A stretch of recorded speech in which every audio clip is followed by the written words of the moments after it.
Most human beings live caught between these two polarities. When we taste pleasure, we cling to it. When we taste pain, we resist it. This endless oscillation becomes the cycle of samsara itself. People think bondage is only in suffering, but the deeper bondage is in pleasure, because the mind craves it again and again, refusing to let go. Pain is avoided, but pleasure is embraced. Yet both are experiences, both are transient, and both are outside of the Atman. The Aghori knows this truth not through books, but through direct immersion. Imagine sitting by a funeral pyre, where the fragrance of burning sandalwood mixes with the raw odor of human flesh. For an ordinary person, this is unbearable pain, unbearable fear. For the Aghori, it is the doorway. Because he sees that the mind which recoils from the stench is the same mind that runs after perfumes. The same mechanism operates in both. One pulls, the other pushes. The yogi who understands this can begin to dissolve the polarity itself. The hidden Tantra here is the cultivation of samabhava, the state of equanimity that is not cultivated intellectually, but by entering into both extremes fully. The ordinary seeker avoids pain, and at best, practices detachment from pleasure. The Aghori does the opposite. He enters both fully, without preference. He eats what others call filth. He smears himself with ash from the dead. He drinks from skulls, not to celebrate taboo, but to prove to the mind that nothing is forbidden, nothing has intrinsic power to bind. Pleasure loses its intoxication, pain loses its terror, and what remains is a state beyond both. This is not the common path. The grihastha, the householder, is advised to follow dharma, to choose the sattvik over the rajasic and tamasic. That is a different ladder, meant for those who need structure. The Aghori walks where there is no ladder, where the ground itself disappears. For him, life and death, filth and purity, joy and sorrow are all the same ash that falls after the fire of experience burns out. What few know is that this path has a scriptural foundation, though it looks lawless. In the Kola and Kapalika traditions, preserved secretly, there is a teaching. Yad ananda tad dukam, yad dukam tad ananda. That which is pleasure is pain, and that which is pain is pleasure. This does not mean a mere reversal, but that both are masks of the same essence. The child cries in birth, the mother suffers in labor, yet that very pain is celebrated as joy. The lover's embrace is blissful, but separation becomes unbearable. The cycle is endless, unless one sees that both experiences are woven of the same cloth. Maya. The dissolution does not happen by suppressing desire or denying suffering. Suppression creates shadow. The Aghori knows suppression is the root of hypocrisy. He does not deny the body. He does not deny the senses. He does not deny hunger, lust, or fear. Instead, he enters them, burns through them, and witnesses their dissolution.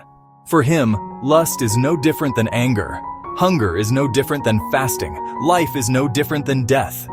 When one sees them as passing waves, the ocean of consciousness becomes visible. There's a famous story of an Aghori master sitting in deep meditation by the Ganga. A group of people mocked him, offering him rotten food covered in worms. The master took it, blessed it, and ate it calmly. The crowd was shocked.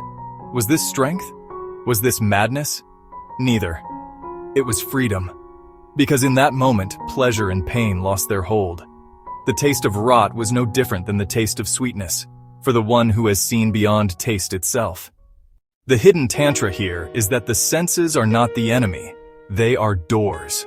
But the mind attaches judgment to each experience. This is good, this is bad, this I desire, this I reject. The Aghori strips away the labels. Without the label, what is left? Just raw experience, neutral, dissolving back into the witness.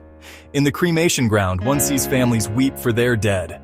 That grief is pain. But that grief comes from love, which was once pleasure. The two are inseparable. The greater the pleasure, the deeper the pain of its loss.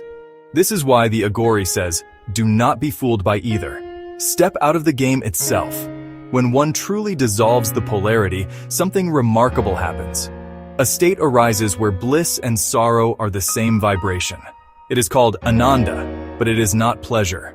It is peace, but not numbness. It is a luminous neutrality where the heart opens to everything, because nothing threatens it anymore. The world can bring loss, the world can bring gain, but the self remains untouched. Now, the question arises, Why do the Aghoris, out of all paths, emphasize this so strongly? Because they deal with the raw material of existence: death, decay, the collapse of identity. When you sit with a burning corpse, the illusion of permanence dissolves. And when permanence dissolves, so too does the grip of pleasure and pain. Because if nothing lasts, then why cling to one and run from the other? The Aghori walks naked, not just of clothes, but of identities, of judgments, of attachments. Pleasure and pain are the last garments of the ego. To dissolve them is to stand as pure consciousness itself.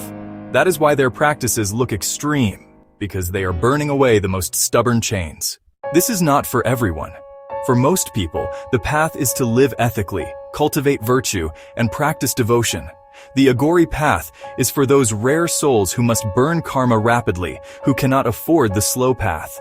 They embrace intensity so that even the deepest attachments are shattered.